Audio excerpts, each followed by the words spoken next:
हिंदू हो चाहे मुसलमान, लड़कियों ने जिंदगी नर्क बना दी आदमी की। होटल रेस्टोरेंट वगैरह में देखो, लड़का का लड़की के साथ बैठ के कुछ खा रहा है, डिसेंसी से खाएगा, एकदम काट वाट के चाकू अकेले खा रहा था, पूरा हाथ में लपेट के डाल। ये 2 बजे रात में उठता था, तारा गिनता था। अरे नहीं भैया, बार आसमान में उंगली डाल के छेद कर दिया था, मानो घर खाना मत खाएगा। रंग लग गया तो अल्लाह वो पोर्शन काट दो।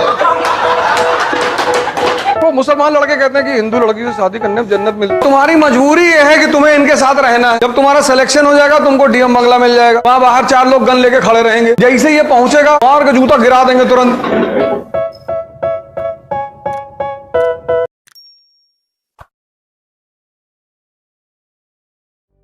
तो सवर्ण तो उसको इसलिए गाली देता है कि वो 2 लड़कियों को कंधे बाहर रख के चलता है। दलित भी देता है।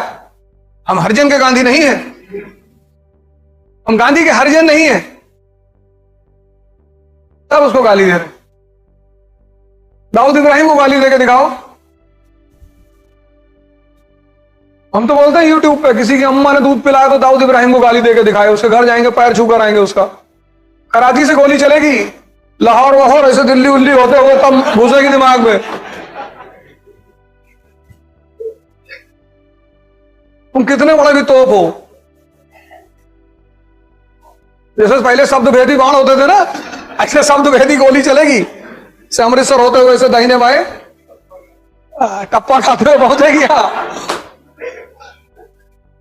गांधी को गाली दे रहे हैं। जिसने पूरा भारत फंसाया उसने उसकी पत्नी फंसा ली और तुम उसको गाली दे रहे हो।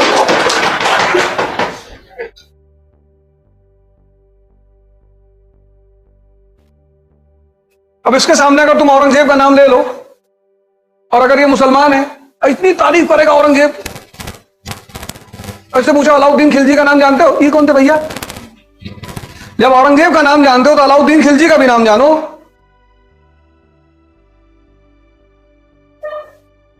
तब बलबन का भी नाम जानो, तब शेरशाह सूरी का भी नाम जानो, तब अकबर के बारे में भी जानो। सिर्फ औरंगजेब? भैया 2 बजे रात में उठता था, तारा गिनता था। अरे नहीं भैया, भैया सैलरी नहीं लेता था, खुद से भैया टोपी सिलता था, पहनाता था दूसरों को। नहीं नहीं, अरे भैया कैसी बदतमीजी वाली बात कर रहे हो भैया। ये लॉबी है ये, और तुम्हारी मजबूरी ये है कि तुम्हें इनके साथ रहना है जब तक तुम्हारा सिलेक्शन नहीं हो जाता। जब तुम्हारा सिलेक्शन हो जाएगा, तुमको डीएम बंगला मिल जाएगा, वहां बाहर 4 लोग गन लेके खड़े रहेंगे। जैसे ये पहुंचेगा, मार के जूता गिरा देंगे तुरंत, अंदर ही नहीं आने को मिलेगा।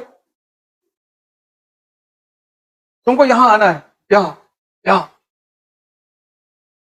और इनके बीच से आना है, और ये पूरी कोशिश करेंगे कि तुम्हें खींच लें। डायरेक्टली इनडायरेक्टली इनकी सारी कोशिश होगी कि तुमको उलझा दें किसी तरह से। बस तुम्हें एक ही चीज से बचना है, उलझने से। और अगर तुम उलझने से बच गए तो तुम समझ लो सब करोगे जीवन में।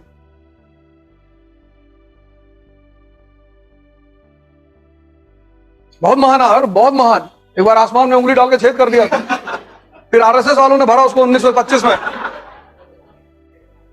हिंदू अलग रायता फैला रहा है।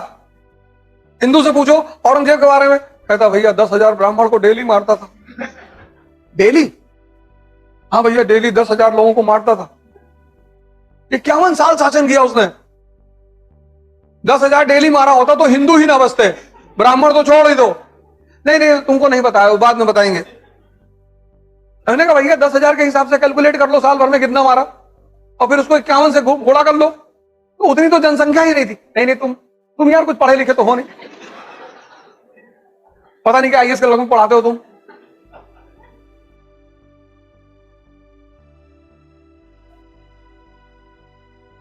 ये अपनी कहानी। हमारा मंदिर तोड़ डाला भैया। अच्छा, कौन सा तोड़ा? सब तोड़ लिया भैया। काशी मथुरा उतरा, अब लेंगे भैया। हाँ अब ले लो, नहीं तो भीख कहां मांगोगे बैठ के। मंदिर भी तो एम्प्लॉयमेंट देता है, बाहर बैठ के भीख मांगो। मुसलमान दुखी है कि तुमको एम्प्लॉयमेंट मिल जाएगा, तुम तो भीख मांगोगे, हम कहां बैठेंगे। तो उसको ये दिक्कत नहीं कि तुम मंदिर बना रहे हो, वो कहता आगे बनाओ मंदिर, पीछे मस्जिद, दोनों भाई बैठेंगे और इधर से हम दिलबाग गुटखा फेंकेंगे, आधा तुम खाना आधा हम खाना, और दोनों बैठ के भीख मांगेंगे, तभी तो भाईचारा बनेगा। और कैसे बनेगा? सेकुलरिज्म, दिलबाग गुटखा। शराब तो पी नहीं सकते, वो कट्टरपंथी है। ये सब तो ड्रामा इस कंट्री में। तुम यहां अनबायस्ड एनालिसिस, अनबायस्ड, बायस नहीं हो। तुम औरंगजेब को पढ़ो, उसको मुसलमान की तरह मत देखो, नहीं तो तुम उसकी कमियां नहीं जान पाओगे। तुम उसको हिंदू की तरह मत देखो, नहीं तुम उसकी उपलब्धि नहीं जान पाओगे। उसने गलतियां की हैं, लेकिन उसकी उपलब्धि भी है। ऐसा नहीं उसने सिर्फ गलतियां की हैं, गलतियां, बड़ी बड़ी गलतियां की। और सबसे मजेदार बात, उसने बाद में अपनी गलतियों को एक्सेप्ट किया।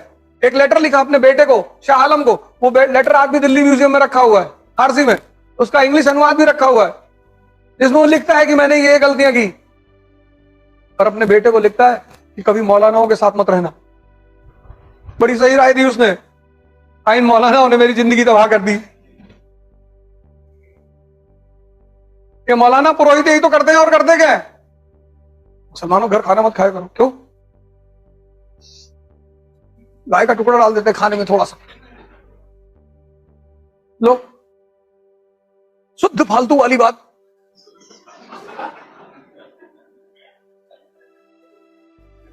अब यहां आए हैं तो फैजल के ही तो खाएंगे।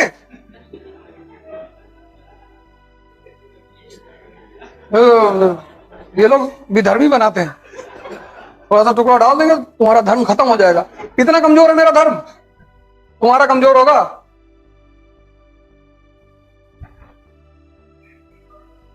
वो मुल्ला अलग समझाता रहता है कि रंग नहीं लगने चाहिए, होली रंग लग गया तो अल्लाह वो पोर्शन काट। वो नाटक दोनों तरफ से चल रहा है, लेकिन ये सब बातें तुम बाहर जाके मत कहना।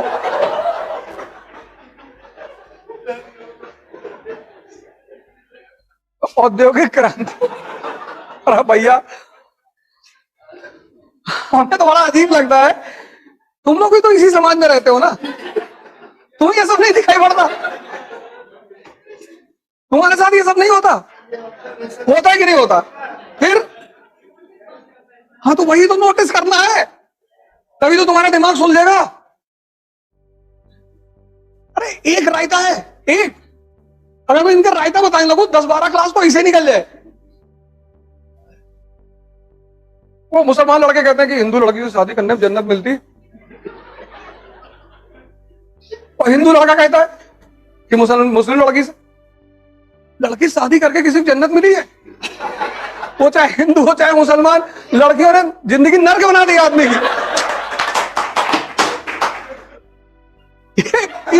इन बेवकूफों को कौन समझाए?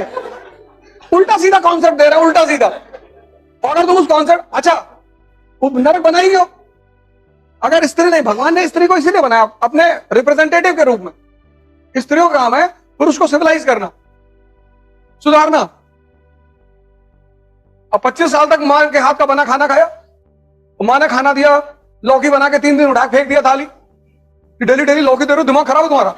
और बेचारी मां जाए, अच्छा बताओ क्या खाओगे? फिर गई दोबारा बना के लाई, बोली लिए खा लो। अब 25 साल आदत खराब हो गई, 26 साल में शादी हो गई, पत्नी आई, फिर फेंक दिया थाली, फिर वो कूद के बैठ गई सीने में, ना मर मर के खाना बना, बदतमीज खाना फेंक रहा। एक स्त्री बिगाड़ती है और दूसरी बनाती है। पत्नी का बहुत रोल है। तुम सोचो, इमेजिन करो सिर्फ दुनिया में पुरुष हैं, औरतें नहीं है, तो चारों तरफ तुम्हें मर्द भी लगा दहला पकड़ खेलते हुए, कोई घर जाएगा? नहीं, कोई घर जाएगा? लगा बैठे हुए। तो जैसे अंधेरा होता तो पुरुष को याद आने लगता है कि शेरनी बैठ गई होगी कुर्सी पे, कि भाई इतना देर कहां थे। जरूरी है। होटल रेस्टोरेंट वगैरह में देखो, लड़का का लड़की के साथ बैठ के कुछ खाता है, बड़ा डिसेंसी से खाएगा, एकदम काट वाट के चाकू, अकेले खा रहा तो पूरा हाथ में लपेट के डाल। तुमने इन सब चीजों में, ये सब हुआ तुम्हारे भी सामने, तुमने गौर नहीं किया। मेरी आदत है, मैं देखता रहता हूं, मुझे मजा आता है। हिंदी मीडियम वाले किताब खरीद लो, बड़ी बेहतरीन किताब मिलेगी यहां, लाल बहादुर वर्मा, और तुम लेकर आओ और तुम नाचने लगोगे किताब उठा के। लाल बहादुर वर्मा यूरोप का इतिहास 2 वॉल्यूम में है, वॉल्यूम 1 वॉल्यूम 2 दोनों खरीदना है। वॉल्यूम 1 तुम्हारे सिलेबस में नहीं है, लेकिन 70 पेज की किताब है, पूरा बैकग्राउंड है उसमें। लाल बहादुर वर्मा यूरोप का इतिहास वॉल्यूम 1 वॉल्यूम 2, इतना मजा आएगा ना तुमको पढ़ के। लाल बहादुर वर्मा इलाहाबाद यूनिवर्सिटी के प्रोफेसर रहे हैं लाल बहादुर वर्मा, अल्टीमेट किताब, अल्टीमेट।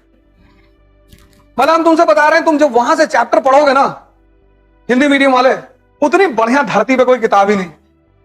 ऐसा ऐसे लिखी गई है कि तुम्हारे सामने ऐसा लगेगा घट रहा है। किताब हमेशा ऐसी खरीदना जो सरल भाषा में हो।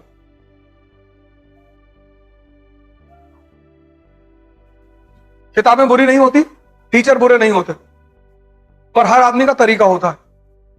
लाल बहादुर वर्मा ले लो, वॉल्यूम 1 वॉल्यूम 2 यूरोप का इतिहास। पहले दोनों तैयार करो मेरे साथ, फिर मैं बताऊंगा, फिर बाकी जो बचेगा वो मेरे नोट से पढ़ लेना।